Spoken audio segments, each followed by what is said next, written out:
Hello, আজকে একটা introductory বক্তৃতা দেওয়া যেতে পারে ভারতবর্ষে জাতিস্বর সম্পর্কে সাধারণ মানুষের মধ্যে কী ধরনের ধারণা আছে এবং কী ধরনের কুসংস্কারও আছে। আমি এখানে কুসংস্কার বলতে অবশ্যই আহ, তথাকথিত কুসংস্কার অর্থে বোঝাচ্ছি না, কারণ এখানে আমি কোনো ধর্মের বিরোধিতা করছি না, কোনো অলৌকিক বা অতিপ্রাকৃত জিনিসেরও বিরোধিতা করছি না। আমি এখানে বোঝাতে চাইছি কুসংস্কার বিভিন্ন রকমের হয়। তথাকথিত বড় ধরনের কুসংস্কার ছাড়াও বিভিন্ন শাখা প্রশাখার মতো কুসংস্কার আছে। তা জাতিস্বর সম্পর্কে ভারতবর্ষের সাধারণ মানুষের ধারণা এখানে খানিকটা আমি ব্যক্ত করব। যেমন আমি ব্যক্তিগতভাবে প্রত্যক্ষ করেছি যে জাতিস্বর সম্পর্কে ভারতবর্ষে এক নম্বর মাইথ যেটা আছে, মাইথ বলতে আমি এখানে মাইথোলজি বোঝাচ্ছি না, আমি বোঝাচ্ছি যে মিথ্যা অভিমত বা ভুল একটা ধারণা, যা কিনা আপাত দৃষ্টিতে খুব জনপ্রিয় এবং সত্যি বলে মানুষ মনে টনে করে, কিন্তু তা আসলে ভুল। তা এই ধরনের প্রথম মাইথ হচ্ছে ভারতীয় সংস্কৃতিতে যে জাতিস্বররা বেশি দিন বাঁচে না, তাদের অল্প বয়সে মৃত্যু হয়। এটা হচ্ছে একটা মাইথ। আর একটা মাইথ আছে, সেটা হচ্ছিল, এটা জৈন সম্প্রদায়ের মধ্যে আছে। এটাতে বলা হয়েছে যে মৃত্যুর সঙ্গে সঙ্গেই পুনর্জন্ম হয়, অর্থাৎ মৃত্যু এবং পুনর্জন্মের মাঝখানে কোনো সময় অতিবাহিত হয় না, ব্যাপারটা তাৎক্ষণিক। এই যে ধারণাটা, এটাকে বলা যেতে পারে ইনস্ট্যান্টেনিয়াস রিইনকার্নেশন বা তাৎক্ষণিক জন্মান্তর, এবং এটা জৈন কমিউনিটিতে খুব একটা বিশ্বাস প্রচলিত ছিল। তাতে যে মুহূর্তে কেউ দেহ ছেড়ে দিচ্ছে সেই মুহূর্তেই সে আর একটা কোনো দেহ ধারণ করছে মনে করা হতো। তো এখনও হয়তো মনে টনে করা হয়, অন্তত অতীতে এরকম একটা ধারণা ছিল। ভারতবর্ষের 3 নম্বর মাইথ হচ্ছে, এটা অবশ্য জাতিস্বর সংক্রান্ত বললাম, জন্মান্তর সংক্রান্ত দ্বিতীয় মাইথটা। যাই হোক, জন্মান্তর সংক্রান্ত 3 নম্বর মাইথ হচ্ছে জাতিস্বররা যা বলে তার 100% সত্যি হবে সংজ্ঞা অনুযায়ী। অর্থাৎ জাতিস্বরগুলো যদি কিছু থেকে থাকে, তো সেক্ষেত্রে একেবারে সংজ্ঞা অনুযায়ী তার প্রত্যেকটা কথা মিলতে হবে, তবেই সে জাতিস্বর। অর্থাৎ সে যদি 20টা কথা বলে বা 20টা ডাটা পয়েন্ট সে যোগান দেয়, তাহলে তার মধ্যে 20টাই মিলতে হবে। অর্থাৎ ভেরিফাই করলে, যাচাই করলে 20টাকেই সত্যি বলে জানা যাবে। তা এই যে 20তে 20 বা 100তে 100, এই যে 100%-এর ধারণাটা, এটা একেবারে জাতিস্বরের সংজ্ঞার মধ্যে মিশে আছে। অর্থাৎ কেউ যদি একবার জাতিস্বর বলে প্রতীয়মান হয়, লোকে যদি একবার তাকে বিশ্বাস করে ফেলে যে সে জাতিস্বর, তাহলে ভারতবর্ষের মাটিতে ধরে নেওয়া হয় যে সে যা বলছে সবই মিলবে। সে যদি 60খানা বলে 60খানাই মিলবে, সে যদি 40খানা বলে 40খানাই মিলবে। হ্যাঁ, 100% মিলে যাবে। এইবার এই যে ধারণাটা, যে জাতিস্বরের স্মৃতিটা স্ট্রাইক রেট হচ্ছে 100%, এটা হচ্ছে 3 নম্বর মাইথ। এবং এই ধরনের মাইথগুলো আমার মনে হয়েছে বহু লোক বিশ্বাস করে। এবং আরেকটা মাইথ হচ্ছে মেমোরি কখন ভ্যানিশ হয়, তাই নিয়ে এই ভারতবর্ষে যারা অলৌকিক বিশ্বাস করে তাদের মধ্যে আবার ভেদাভেদ আছে। যেমন জাতিস্বরের ক্ষেত্রেই কেন অধিকাংশ মানুষ জাতিস্বর নয়, তার পেছনে আমি মোটামুটি গোটা তিনেক ব্যাখ্যা তো শুনেছি। এটা আমাদের একটা ব্যাখ্যা ভারতবর্ষের মাটিতে শুনেছিলাম বা ইন্টারনেটে পাঠ করেছিলাম। সেটা হচ্ছে যে যখনই কেউ মারা যায়, সঙ্গে সঙ্গে তার ব্রেন ডেথ বা বডি ডেথের সঙ্গে সঙ্গে সমস্ত মেমোরিও ভ্যানিশ হয়ে যায় ঠিক সেই সময়। অর্থাৎ মৃত্যু লগ্নেই সমস্ত মেমোরিও মুছে যায়। এবং এটা বোধহয় একজন কোনো একটা স্পিরিচুয়াল অর্গানাইজেশনের মহারাজ ইন্টারনেটে লিখিত দিয়েছিল যে মৃত্যু মানেই erosion of memory, all memories আর টোটালি ইরেস্ট, বা যারা জাতিস্বর হতে পারবে না তাদের ক্ষেত্রে সমস্ত মেমোরি ইরেজ হয়ে যায়। আর যাদের হয় না, অর্থাৎ ব্যতিক্রমের পর্যায়ে যদি কেউ চলে যায়, which is exception rather than the rule, সেক্ষেত্রে সেটা সে জাতিস্বর হয়ে যাবে, সে পরের জন্মে জাতিস্বর হিসেবে প্রতীয়মান হবে, অর্থাৎ সে মেমোরি ডেলিভারি করতে পারবে, কারণ তার মেমোরিটা মৃত্যুর সময় ভ্যানিশ হয়নি। এবার মেমোরি ভ্যানিশ সম্পর্কে আর একটা মতবাদ হচ্ছে, এটাও ভারতবর্ষের একজন তথাকথিত শিক্ষিত লোকের কাছ থেকে শুনেছিলাম, সে আবার কোত্থেকে শুনেছিল জানি না, সে হয়তো কোনো পত্রিকা বা গ্রন্থ যেটা কিনা ভারতবর্ষ থেকেই প্রকাশিত এরকম কোথাও বোধহয় সে পাঠ করেছিল, সে আমাকে বলে বসলো যে না না না, ওরকম নয়, ব্যাপারটা হচ্ছে যখন পুনর্জন্ম হচ্ছে, হ্যাঁ, সেই সময়টাতে মায়ের পেট থেকে যখন বাচ্চা বেরোচ্ছে, হ্যাঁ, তখন একটা যে শারীরিক চাপ সৃষ্টি হয় মস্তিষ্কের ওপর, ওটাও এক ধরনের নাকি ট্রমা, এবং সেই ট্রমাতে নার্ভাস সিস্টেমে যে ধাক্কাটা আসে তাতে ওই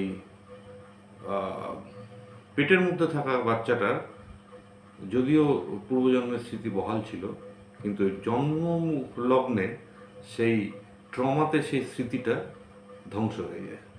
অর্থাৎ একটা মতবাদ মৃত্যু লগ্নের স্মৃতি ভ্যানিশ হয়ে যাওয়ার দাবি করছে, আর একটা মতবাদ আবার উল্টো, জন্মলগ্নে নাকি স্মৃতি ভ্যানিশ হয়ে যায়, কারণ জন্মটাও একটা ট্রমা, তাতে নাকি নার্ভাস সিস্টেম ব্রেন ডেথ না হলেও একটা ধাক্কা খায়, চাপ তৈরি হয়, তাতে আর কি ওই ধাক্কা বা চাপ, তাতে সমস্ত পূর্বজন্মের স্মৃতি সাধারণত মুছে যায়। এবং যদি সেটা না হয় তাহলে সেটা ব্যতিক্রম, তা যে মুছে যাওয়াটা হচ্ছে অজাতিস্বরদের জন্য, আর যদি মুছে না যায়, যেটা কিনা exception rather than the rule, তখন সেই বাচ্চা জাতিস্বর হিসেবে আবির্ভূত হয়। তার মানে এটা আগের মতবাদটাকে কন্ট্রাডিক্ট করছে। সুতরাং মেমোরি ভ্যানিশ হওয়া সম্পর্কে অলরেডি দুটো কন্ট্রাডিক্টরি থিওরি শুনেছিলাম, বা এই দুটো কন্ট্রাডিক্টরি থিওরি আমার তো অলরেডি আমি আলোচনা করলাম। আরও একটা থিওরি আছে, সেটা অবশ্য বিদেশেও আছে, বিদেশ থেকে আমি জেনেছিলাম, ভারতবর্ষের বাইরের থিওরি। তাতে বলা হচ্ছে যে যখন আত্মাটা ঢুকছে নতুন দেহে, সেটা জন্মের আগেও হতে পারে, পেট থেকে বেরোনোর আগেও হতে পারে, ভ্রূণ অবস্থাতেও হতে পারে। তো ধরা যাক ভ্রূণ অবস্থাতে আত্মাটা ঢুকছে, যেটা কিনা এই তথাকথিত জন্ম লগ্ন আর আগের বারের মৃত্যু লগ্ন থেকে জাস্ট দুটো থেকেই আলাদা, এবং দুটো সময়ের মধ্যবর্তী সময়, এবং সেই সময়টাতে যখন ভ্রূণতে ঢুকছে আত্মা বা মন, সেই পার্টিকুলার ব্যক্তি যখন ঢুকছে, তখন ওই ভ্রূণের মধ্যে যে নার্ভাস সিস্টেমটা আছে, সেই নার্ভাস সিস্টেম সেই আগের জন্মের স্মৃতিটাকে রীতিমতো সাপ্রেস করে দেয়, অর্থাৎ ঢেকে দেয়। এখানেও এক ধরনের সেই চাপের ব্যাপার আসছে। এই চাপটা অবশ্য কোনো বস্তুকে চাপ দিচ্ছে তা নয়, এখানে হচ্ছে যে ওই আগের ব্যক্তি যখন ঢুকছে ভ্রূণতে, তখন নতুন যে নার্ভাস সিস্টেমটা, যেটা ভ্রূণ অবস্থাতেই আছে, তা সেই ভ্রূণের মধ্যে যে স্নায়ুতন্ত্রটা আছে, সেই স্নায়ুতন্ত্র সেটা ওই আগের জন্মের স্মৃতিটাকে একেবারে চেপে রাখছে, মানে যেন পর্দা দিয়ে ঢেকে দিচ্ছে, এবং বা একদম গার্ড করে দিচ্ছে, মেমোরিটাকে সাপ্রেস করে দিচ্ছে, মেমোরিটাকে দাবিয়ে দিচ্ছে। এবং মেমোরিটা বলা বাহুল্য একটা অলৌকিকভাবে আসছে এই মতবাদে, অর্থাৎ মেমোরিটা কোনো জড় পদার্থ নয়, মেমোরিটা কোনো তথাকথিত বস্তু হিসেবে আসছে না, আত্মার মতো আসছে। তো সেই অজড় মেমোরিকে এই জড় স্নায়ুতন্ত্র চেপে দিচ্ছে। এইভাবে যখন বাচ্চারা আলটিমেটলি জন্মাচ্ছে, তখন তার নতুন মস্তিষ্ক, নতুন স্নায়ুতন্ত্র, তাতে মেমোরিটা আছে অথচ নেই, অর্থাৎ মেমোরিটাকে ঢুকেছিল কিন্তু সেটা চাপা দেওয়া আছে, সেটা নতুন স্নায়ুতন্ত্র সেটাকে একেবারে কাট করে রেখেছে। ফলে নতুন স্নায়ুতন্ত্রের অস্তিত্বের জন্য এই পূর্বজন্মের মেমোরি সাধারণত মনে করা যাচ্ছে না। যদি কেউ মনে করতে পারে তাহলে সে exception rather than the rule, এবং সে জাতিস্বর হিসেবে অবতীর্ণ হচ্ছে, তাকে লোকে জাতিস্বর হিসেবে পেতে পারে। তার মানে জাতিস্বর ব্যাপারটা হচ্ছে নার্ভাস সিস্টেমের ফেলিওর, নার্ভাস সিস্টেম মেমোরিটাকে সাপ্রেস করতে পারলো না। ওটা সাধারণত পারে, হঠাৎ একটা অ্যাক্সিডেন্টের মতো, হয়তো কোনো দুর্ঘটনার মতো, বা হয়তো কোনো কাকতালীয়ভাবে বা কোনো অ্যাক্সিডেন্টের মতো নার্ভাস সিস্টেমটা ক্ষেত্র বিশেষে মেমোরিটাকে আটকাতে পারল না, তখন সে জাতিস্বর হয়ে গেল। এই হচ্ছে ভারতবর্ষের মাটিতে, এটা হচ্ছে বিদেশের অপিনিয়ন। বিদেশ বলছে যে ভ্রূণ অবস্থাতেও নার্ভাস সিস্টেম মেমোরিটাকে আটকে দিতে পারে। হ্যাঁ, মৃত্যু আর জন্মের মাঝখানেই মেমোরি আটকে যাচ্ছে। তবে এই থিওরিটা কিন্তু মেমোরি ধ্বংস হয়ে যাচ্ছে বলছে না, বলছে মেমোরিটা চাপা আছে। আর আগের যে দুটো থিওরি বললাম, ভারতবর্ষের দুটো থিওরি, তারা বলেছিল মেমোরি ধ্বংস হয়ে যাচ্ছে। একটা বলেছিল মৃত্যু লগ্নে মেমোরিটা পুরো মুছে বেরিয়ে যাচ্ছে, আর একটা বলেছিল জন্মলগ্নে মেমোরিটা ওই পেট থেকে বেরোনোর সময় চাপে পড়ে একেবারে মুছে বেরিয়ে যাচ্ছে। কিন্তু বিদেশের থিওরিটা বলছে মেমোরিটা মুছে যাচ্ছে না, মেমোরিটা নাকি অবচেতনের মধ্যেই আছে, কিন্তু তাকে পর্দা দিয়ে ঢেকে দিয়েছে। এবং কে ঢেকে দিয়েছে না, নার্ভাস সিস্টেম নামে জড় পদার্থটা ঢেকে দিয়েছে। হ্যাঁ, তো এই হচ্ছে ইন্টারেস্টিং বিভিন্ন ওপিনিয়ন। তা আমার কাছে মনে হয়েছে যে এই তিনটে ওপিনিয়নই ভুল। ভারতবর্ষের ওপিনিয়ন দুটো ভুল, মৃত্যুর সময় মেমোরি ভ্যানিশ হয়ে যায়, আর জন্মের সময় পেট থেকে বেরোনোর সময় মেমোরি ভ্যানিশ হয়ে যায়, ওটাও ভুল। এবং মেমোরি যে চেপে দিচ্ছে নার্ভাস সিস্টেম চেপে দিচ্ছে। আমি মনে করি না যে একটা নার্ভাস সিস্টেম একটা অলৌকিক মেমোরিকে চাপতে পারে। হ্যাঁ, মেমোরিটাকে প্রকাশ করার ক্ষেত্রে নার্ভাস সিস্টেম সাহায্য করতে পারে, কিন্তু নার্ভাস সিস্টেম মেমোরিটাকে চেপে দিতে পারে না, ধ্বংস তো করতে পারেই না, চেপেও দিতে পারে না। চেপে দেওয়াটা অন্য কোনো পদ্ধতিতে হচ্ছে বলে আমার বর্তমান আন্ডারস্ট্যান্ডিং। অর্থাৎ মেমোরি চাপছে, অধিকাংশ লোক তো জাতিস্বর নয়, মেমোরি চাপছে, কিন্তু সেটা নার্ভাস সিস্টেমের মতো জড় পদার্থ সেটাকে পর্দা দিয়ে ঢাকছে। এটা আমার বর্তমান গবেষণা এই ধরনের সিদ্ধান্তে আমাকে পৌঁছতে দিচ্ছে না। সুতরাং আমার বোঝাপড়া হচ্ছে যে অলৌকিকভাবে যদি মেমোরিটা আসে, তবে সেটা চেপে যাওয়াটাও অলৌকিকভাবেই হচ্ছে, অর্থাৎ অজড় পদ্ধতিতেই হচ্ছে। নার্ভাস সিস্টেম জাস্ট একটা দালালের মতো, যেটুকু মেমোরি চাপা থাকছে না সেইটুকু মেমোরিকে নার্ভাস সিস্টেম ক্ষেত্র বিশেষত মেমোরি চাপা হচ্ছে না, তখন জাতিস্বর হয়ে যাচ্ছে। তো যেটুকু মেমোরি ক্ষেত্র বিশেষে চাপা হচ্ছে না সেইটুকু মেমোরিকে প্রকাশ করতে নার্ভাস সিস্টেম সাহায্য করছে। নার্ভাস সিস্টেম মেমোরিটাকে জিভ পর্যন্ত এনে, দাঁত পর্যন্ত এনে কথা হিসেবে প্রকাশ করতে সাহায্য করছে।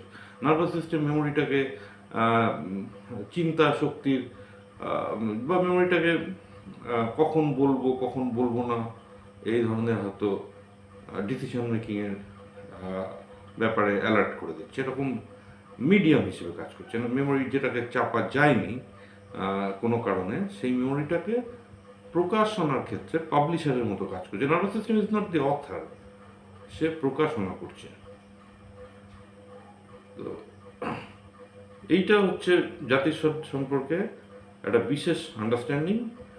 আর অজাতিস্বরদের ক্ষেত্রেও যে ওই নার্ভাস সিস্টেম নিমিত্ত মাত্র। অলৌকিক পথে যদি মেমোরি আসে তাহলে অলৌকিক পথেই সেটা চাপা পড়বে, অথবা অলৌকিক পথেই সেটা প্রকাশ পাবে। প্রকাশ পাবে বলতে অলৌকিকভাবেই সেটা চাপা পড়বে, অথবা অলৌকিকভাবেই সেটা চাপা পড়বে না। অর্থাৎ চাপা পড়বে কি পড়বে না সেটাও অলৌকিক পথেই নির্ধারিত হবে। সুতরাং কে জাতিস্বর হবে আর কে হবে না ওটাও কিন্তু ওই অতীন্দ্রিয় জগতের ব্যাপার, অর্থাৎ তথাকথিত অলৌকিক জগতের ব্যাপার। যাই হোক, জাতিস্বর অল্প বয়সে মারা যায়, এই যে মাইথ নাম্বার 1, এটার ক্ষেত্রে কিন্তু গবেষণার ঠিক উল্টোটা বলছে। অর্থাৎ জাতিস্বরদের জীবনকে ফলো আপ ইনভেস্টিগেশন করে দেখা গেছে যে বিপুল সংখ্যক জাতিস্বরদের মধ্যে, মোটামুটি 3000 মতো জাতিস্বরদের মধ্যে, হ্যাঁ, তাৎপর্যপূর্ণ সংখ্যাগরিষ্ঠ ক্ষেত্রেই তারা কিন্তু অল্প বয়সে এই জন্মে মারা যায়নি, এবং 8-5টা নর্মাল মানুষের মতোই তাদের আয়ু দেখা দিয়েছে বলে মনে হচ্ছে। গবেষণায় মনে হয়েছে যে 8-5টা লোকের আয়ু যেরকমভাবে ঘটে সেরকমভাবেই ঘটছে। অর্থাৎ অল্প বয়সে মারা যায় জাতিস্বররা, হ্যাঁ, বা জাতিস্বররা বেশি দিন বাঁচে না। এই মাইথ শুধু যে সায়েন্টিফিক্যালি প্রতিষ্ঠিত হতে ব্যর্থ হয়েছে তাই নয়, সায়েন্টিফিক্যালি এর উল্টোটা প্রতিষ্ঠা পেয়েছে, অর্থাৎ রিজেক্ট হয়ে গেছে। জিনিসটা এমন নয় যে আমরা কিছু বলতে পারছি না, আমরা উল্টোটা বরঞ্চ বলতে পারছি। তো সুতরাং এই মাইথ নাম্বার 1 এটা সায়েন্টিফিক্যালি রিজেক্টেড, আর মাইথ নাম্বার 2 যেটা ভারতবর্ষ থেকে যে জৈন কমিউনিটি থেকে যে ইনস্ট্যান্টেনিয়াস রিইনকার্নেশন, ওটাও কিন্তু সায়েন্টিফিক্যালি রিজেক্টেড।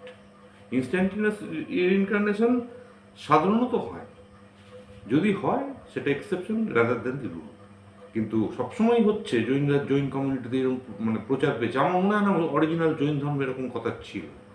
জৈন ধর্মকে হয়তো বিকৃত করা হয়েছে, তাতে জৈন কমিউনিটিতে কোনো মাতব্বর হয়তো পরবর্তীকালে এরকম একটা মন গড়া কথা ঢুকিয়ে দিয়েছে উইদাউট সায়েন্টিফিক এক্সপ্লোরেশন, এবং হয়তো কোনো একটা কি দুটো ক্ষেত্রে হয়তো এরকম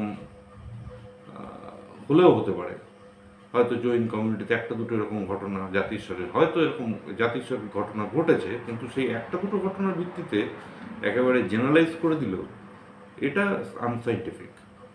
বরঞ্চ উল্টোটা এখানে প্রতিষ্ঠা পাচ্ছে যে 3000 মতো জাতিস্বরকে ইনভেস্টিগেট করে দেখা যাচ্ছে যে তাদের মধ্যে সাধারণত ইনস্ট্যান্টেনিয়াস রিইনকার্নেশন হয় না, অর্থাৎ মৃত্যুর সঙ্গে সঙ্গে পুনর্জন্ম হয় না, কিছুটা হলেও সে বিশ্রাম পায়, মানে সেই বিদেহী আত্মা বা যাই হোক, যেটা আর কি অ্যাকচুয়ালি সেই ব্যক্তি, সে মৃত্যু আর জন্মের মাঝখানে কিছুটা হলেও বিশ্রাম পায়।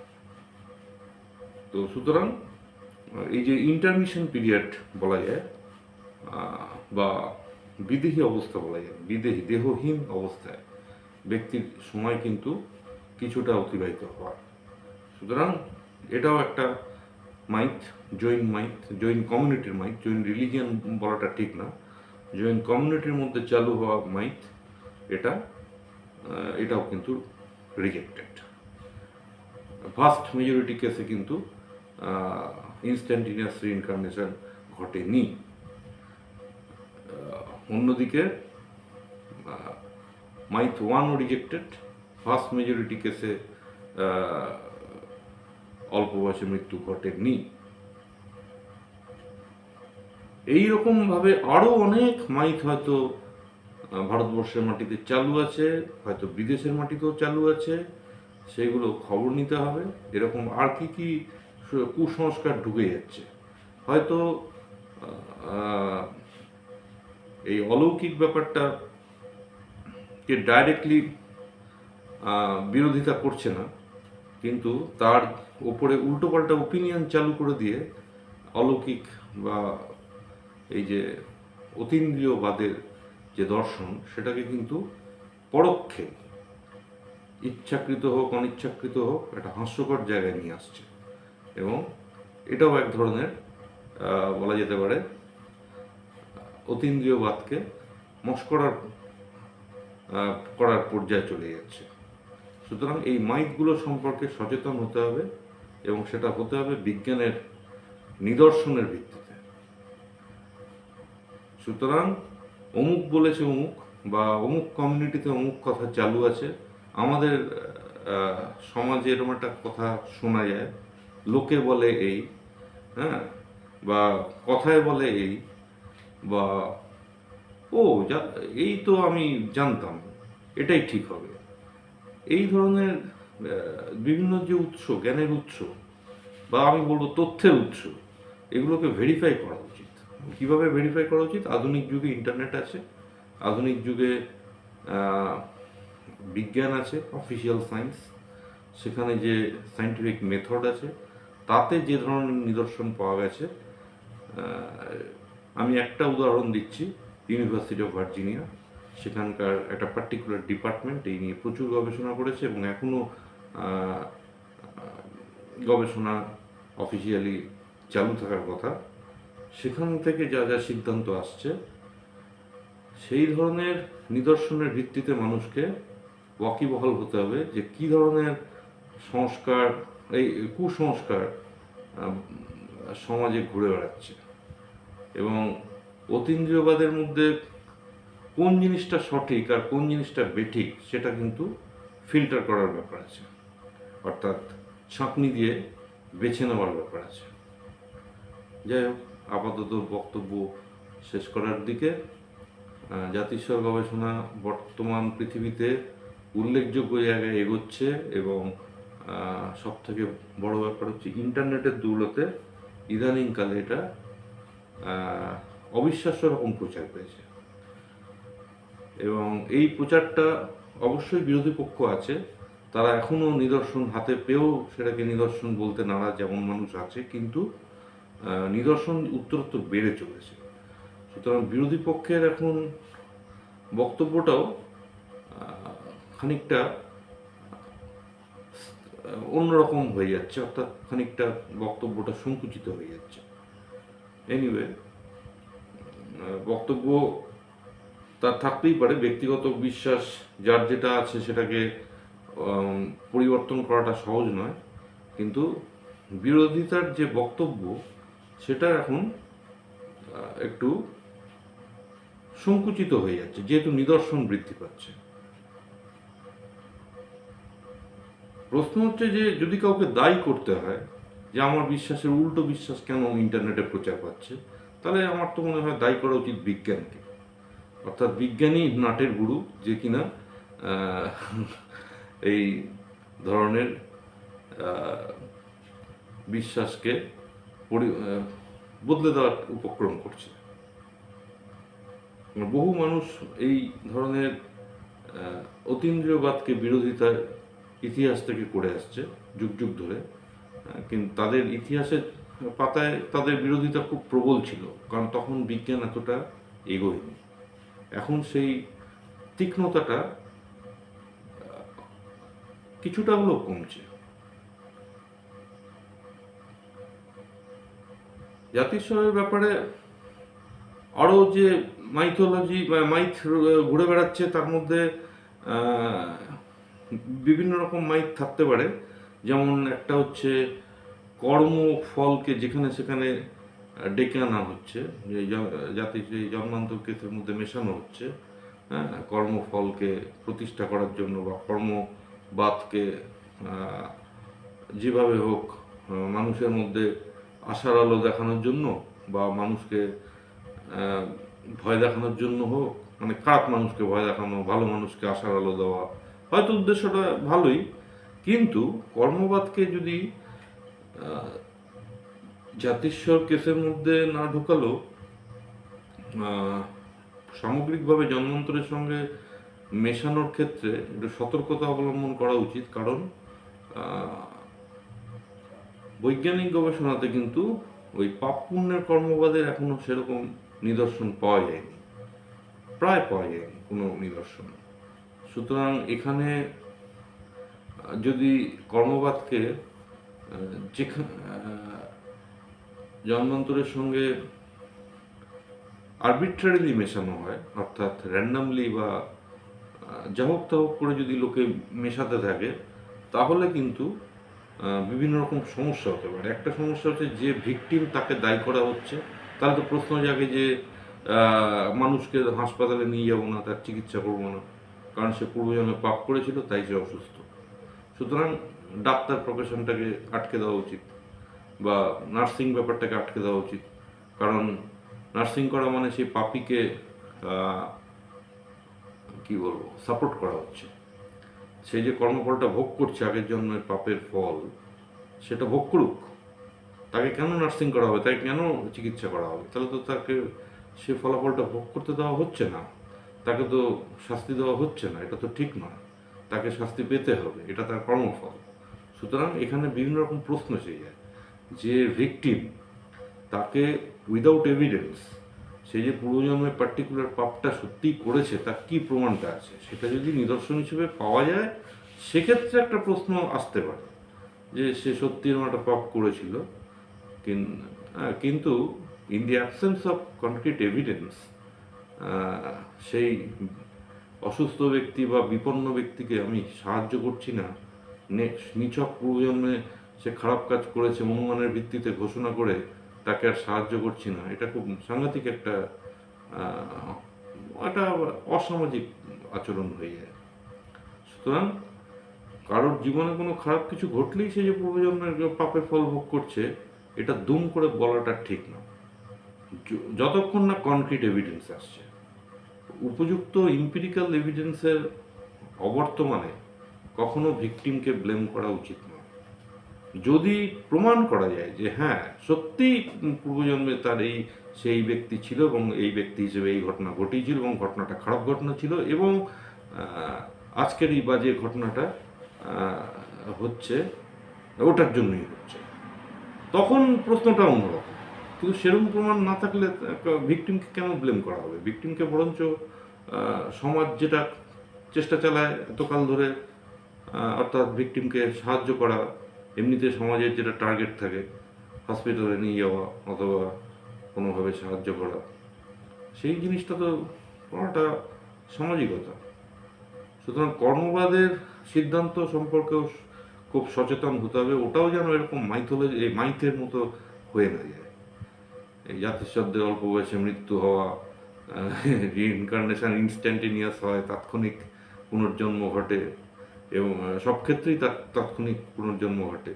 তারপরে হচ্ছে মেমোরি ভ্যানিশ হয়ে যায় নিছক ব্রেন ডেথের মধ্যে দিয়ে, অথবা জন্মের সময় মস্তিষ্কে যে চাপ পড়ে। এই ধরনের যে সিদ্ধান্তগুলো, এগুলো মতোই কিন্তু কর্মবাদের ব্যাপারটাও একটা কুসংস্কারের পর্যায়ে যাতে না যায় সেই ব্যাপারে ওয়াকিবহাল হতে হবে। তার মানে এই নয় যে কর্মের ফল মানুষ ভোগ করে না, অবশ্যই ক্ষেত্র বিশেষে কর্মের ফল মানুষ ভোগ করে, এবং এই জন্মে এর নিদর্শন পাওয়া যায়। এই জন্মের ক্ষেত্রে তো নিদর্শন পাওয়াই যায় যে ক্ষেত্র বিশেষে মানুষ এই জন্মে তার কর্মফল ভোগ করে। এরকম এই জন্মের ক্ষেত্রে কর্মফল ভোগের নিদর্শন কিন্তু সবসময় না হলেও এই জীবনে কর্মফল ভোগ করার নিদর্শন কিন্তু ক্ষেত্র বিশেষে পাওয়া যায়। সুতরাং কর্মফল একটা কিছু আছে, এটা বোঝা যায়। এই জন্মে যে সবাই তার ভালো কাজ বা খারাপ কাজের ফল পাবে তার কোনো গ্যারান্টি পাওয়া যায় না, কিন্তু ক্ষেত্র বিশেষে এই জীবনে মানুষ তার ভালো কাজের ফল ভালো হিসেবে পায়, এবং একইভাবে ক্ষেত্র বিশেষে মানুষ এই জীবনে তার খারাপ কাজের ফলও খারাপভাবে পায়। সুতরাং কর্মফল ব্যাপারটা উড়িয়ে দেওয়া যায় না, এটাও ঠিক। কর্মফল একটা কিছু আছে, এবং ভালো কর্মের ভালো ফল ক্ষেত্র বিশেষে ঘটে, এবং খারাপ কর্মের খারাপ ফল ক্ষেত্র বিশেষে ঘটে। সুতরাং কর্মবাদ জিনিসটাকে উড়িয়ে দেওয়া যাচ্ছে না, এটাও ইন্টারেস্টিং ব্যাপার। কিন্তু কর্মবাদকে যেখানে সেখানে ডেকে আনা, যেখানে সেখানে মোনাচি মতো কর্মবাদ প্রয়োগ করে ফেলা, ওটা আবার আরেক ওটা কিন্তু অবৈজ্ঞানিক হয়ে যাবে। নিদর্শনের অভাবে যদি কর্মবাদকে যেখানে সেখানে প্রয়োগ করা হয়, ওটা আবার কিন্তু ঠিক না। কর্মবাদ ব্যাপারটা কোন ক্ষেত্রে প্রযোজ্য আর কোন ক্ষেত্রে প্রযোজ্য নয়, কোন ক্ষেত্রে আমি সেটা বলতে পারি, প্রমাণ করতে পারি, কোন ক্ষেত্রে তার নিদর্শন পাওয়া যাচ্ছে আর কোন ক্ষেত্রে যাচ্ছে না, সেটা খেয়াল রাখতে হবে। কর্মবাদকে যেখানে সেখানে প্রয়োগ করা উচিত নয়, কর্মবাদকে নিদর্শনের ভিত্তিতে বিচার করা উচিত। সুতরাং কর্মফল বা কর্মবাদ কোন ক্ষেত্রে প্রযোজ্য আর কোন ক্ষেত্রে প্রযোজ্য নয়, এটা খেয়াল রাখাটা কর্তব্য। ঠিক আছে, আপাতত জন্মান্তর এবং জাতিস্বর এবং কর্মবাদের উপরে এক ধরনের প্রাথমিক আলোচনা আমি শেষ করলাম। ঠিক থাকলো বক্তৃতা, আশা করি। আপাতত ভিডিওটা শেষ করছি।